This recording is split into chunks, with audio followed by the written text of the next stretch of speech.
Ada dua istilah umum untuk negara-negara miskin dan negara-negara sedang berkembang, yaitu negara selatan dan negara dunia ketiga. Suatu negara dikatakan maju atau berkembang dapat dilihat dari beberapa indikator sosial ekonominya. Bank Dunia atau World Bank mengklasifikasikan negara sedang berkembang dengan menggunakan pendapatan per kapita. Menurut Bank Dunia, ada 210 negara di dunia yang diperingkat berdasarkan pendapatan nasional bruto per kapita, yaitu negara berpendapatan rendah, menengah bawah, menengah atas, dan tinggi. Ada beberapa ciri utama yang membedakan negara maju dengan negara sedang berkembang. Seperti yang pertama adalah kualitas sumber daya manusia. Penduduk di negara-negara maju memiliki tingkat pendidikan, kompetensi keterampilan, dan produktivitas yang tinggi, sehingga tidak heran pendapatan, tingkat kesejahteraan, dan kesehatan juga tinggi. Yang kedua adalah kemajuan sektor industri. Umumnya, sektor industri di negara maju sudah berkembang sangat maju pada teknologi canggih dan kapital yang didorong oleh penguasaan ilmu, pengetahuan, dan juga teknologi yang tinggi. Yang ketiga adalah ketersediaan infrastruktur. Pembangunan infrastruktur membuat konektivitas antar wilayah lebih mudah, menurunkan biaya logistik, dan meningkatkan kualitas hidup yang dapat meningkatkan daya saing dan stimulus pertumbuhan ekonomi secara berkesinambungan. Dan yang terakhir adalah ketersediaan modal kapital. Negara-negara maju pada umumnya memiliki tabungan dan modal yang sangat besar untuk semakin menjaga kesinambungan pembangunannya dan mempertahankan kualitas hidup warga negaranya. Ada 4 indikator utama suatu negara dikatakan maju dan sejahtera dalam perspektif Islam, yaitu yang pertama, ajaran Islam sudah menjadi pedoman dalam berkehidupan ekonomi suatu bangsa. Seberapa hebatnya kemajuan secara fisik dan materi suatu bangsa, jika diraih dengan cara yang tidak adil, merugikan negara, bangsa dan rakyatnya, serta bersifat merusak alam, itu hanya keberhasilan yang semu, pada dasarnya merugikan dan menentang aturan Allah Subhanahu wa Ta'ala. Yang kedua, kebutuhan pokok manusia seperti sandang, pangan, dan papan sudah terpenuhi. Tidak perlu bermewah-mewahan dan berlebih-lebihan, asalkan kebutuhan pokok sudah terpenuhi saja, itu sudah cukup. Karena Allah Subhanahu wa Ta'ala tidak menyukai orang yang hidup berlebihan. Yang ketiga, kegiatan ekonomi sektorial, bidang industri, dan perdagangan sudah berjalan dengan baik. Produksi dan distribusi di sini sudah merata, sehingga dapat dinikmati oleh semua lapisan masyarakat secara wajar dan adil. Yang keempat, keamanan dan ketertiban sosial sudah terjamin. Kita tidak mungkin dapat melaksanakan ibadah dengan baik, mampu memenuhi kebutuhan pokok dan bidang industri serta perdagangan dengan lancar apabila tidak ada rasa aman dan tertib di masyarakat. Kemiskinan menjadi masalah utama dalam pembangunan dan dialami oleh hampir semua negara. Kemiskinan selalu menjadi topik paling banyak dibahas dalam masalah pembangunan ekonomi dan sosial. Kemiskinan akan berdampak pada kualitas dan standar hidup atau level of living yang rendah. Kualitas hidup rendah bila dibandingkan dengan gaya hidup atau lifestyle penduduk kaya di negara tersebut maupun dibandingkan dengan penduduk di negara-negara maju. Standar hidup yang rendah dapat secara nyata terlihat dari tingkat kemiskinan masyarakat yang tinggi, tingkat pendapatan yang rendah, tingkat pendidikan yang rendah, konsumsi yang rendah, tingkat kematian bayi yang tinggi, harapan hidup yang rendah, sarana pendidikan dan kesehatan yang masih terbatas, kondisi perumahan, pemukiman, dan infrastruktur yang seperti di jalan dan jembatan tidak memadai. Penduduknya merasa tidak aman, tidak nyaman, dan putus asa. Masalah krusial lain dalam pembangunan ekonomi adalah ketimpangan ekonomi.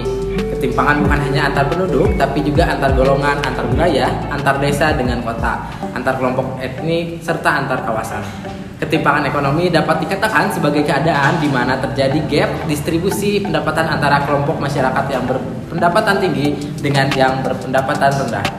Indikator mengukur ketimpangan pendapatan umumnya adalah rasio Gini atau Gini rasio. Rasio Gini didefinisikan sebagai derajat ketidakmerataan distribusi pendapatan penduduk suatu wilayah atau negara tertentu.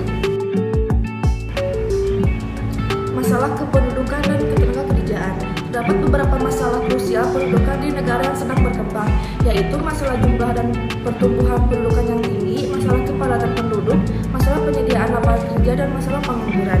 Jumlah penduduk yang besar berdampak sangat besar terhadap kebutuhan penyediaan bahan pangan, sarana pemukiman dan tempat tinggal yang memadai, fasilitas kesehatan dan pendidikan, penyediaan lapangan kerja, tingkat persaingan kerja dan pengangguran, tingkat kriminalitas, dan masalah sosial lainnya.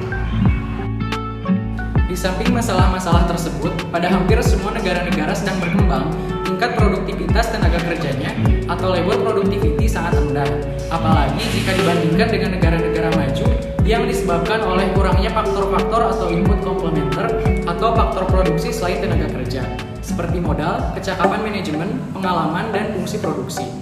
Produktivitas yang rendah di negara sedang berkembang berhubungan langsung dengan kelesuan fisik dan ketidaksanggupan pekerja secara fisik dan emosional untuk menahan tekanan persaingan.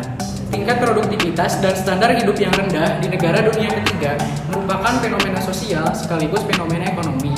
Kedua hal tersebut merupakan penyebab dan sekaligus akibat dari keterbelakangan.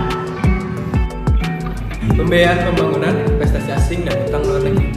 Umumnya negara yang sedang berkembang termasuk negara-negara yang sebagian besar penduduknya muslim menghadapi kendala rendahnya tabungan dan devisa yang dapat dipakai untuk membiayai pembangunan, pengimporan barang-barang modal, dan untuk menutup defisit transaksi luar negerinya. Akibat keterbatasan pembiayaan tersebut, banyak negara berlomba-lomba mencari investor asing dan menarik utang luar negeri. Besarnya pinjaman luar negeri juga dipengaruhi keterbatasan pembiayaan pembangunan, rendahnya tingkat investasi, tingginya kebutuhan impor, dan bertambahnya defisit transaksi berjalan, besarnya jumlah angkatan kerja dan pengangguran. Adanya anggapan utang luar negeri adalah sumber pendanaan untuk pembiayaan pembangunannya dan memamerkan keberhasilan hasil pembangunannya. Di sisi lain, rakyat harus menanggung beban utang di kemudian hari. Meskipun pinjaman luar negeri banyak bermanfaat, namun jika dikelola dengan buruk akan memakan biaya yang lebih besar. Belakangan ini biaya tersebut melebihi manfaat yang didapat. Salah satu proses yang sangat penting dalam pembangunan adalah industrialisasi. Adanya industrialisasi menyebabkan pergeseran mata pencaharian masyarakat dari sektor agraris tradisional menjadi masyarakat industri modern. Profesi masyarakat semakin beragam mengikuti tren turbulensi ekonomi dan bisnis, serta gaya hidup masyarakat yang semakin tidak dapat dipisahkan dari adanya inovasi teknologi yang semakin canggih.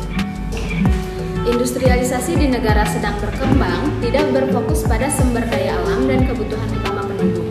Karena keterbatasan kapital dan kemampuan sumber daya insani, industrialisasi di negara sedang berkembang harusnya berfokus pada kekuatan sumber daya alam Indonesia, terutama pada sektor pertanian dan kelautan, sebagai sumber kekuatan utama Indonesia sebagai negara agraris dan kelautan.